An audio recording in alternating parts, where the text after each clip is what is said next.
اخیراً یه نوتیفیکیشنی از فیسبوک دریافت کرده بودم در رابطه با ادز منیجر که میگفتش که حتما باید وریفای بکنید شماره تلفن بیزنسیتون رو توی فیسبوک و اگه وریفای نکرده باشید امکان این که اصلا ادتون ران نشه هست. بنابراین همه ما بهتره که شماره تلفن بیزنسی خودمون رو توی فیسبوک بریم و به این ترتیبی که من میگم وریفایش بکنیم تا به مشکل بر نخوریم. این پیج بیزنسی من هست. از این قسمت که نوشته ادز منیجر، از این قسمت وارد میشم توی قسمت کمپین.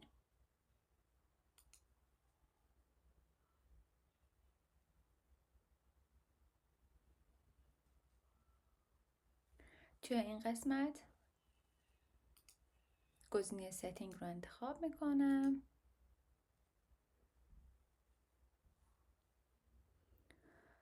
توی این قسمت توی ستینگ میایم پایین تر و این قسمت که نوشته authorization and verifications این رو میزنیم. این پیج برای ما باز میشه. از این قسمت میایم اون قسمت که نوشته phone number verification. verify a phone number for each ad account you want to use. اینجا view details رو میزنیم. من این رو استفاده میکنم و اینجا همینطور که میبینید verification انجام شده. برای اکانت جدیدی که ایجاد کردم هم اینجا start verification رو میزنم و همین شماره موبایلم رو انتخاب میکنم. next رو میزنم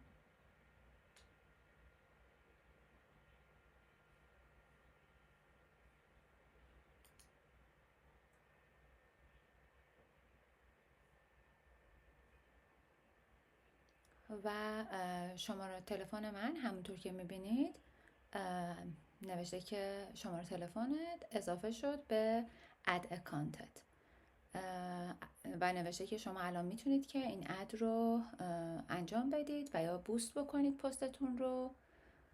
من دان رو میزنم و به این ترتیب همونطور که میبینید توی هر دو اکانتم وریفای شده، نوشته verification successful، توی یکی هم نوشته باز verification successful. پس این رو در نظر بگیرید که حتما باید این مورد رو اضافه بکنید. اگه اضافه نکنید فیسبوک اجازه نمیده که شما تبلیغتون رو توی فیسبوک ران بکنید و یا پستتون رو بوست بکنید. امیدوارم که مفید بوده باشه.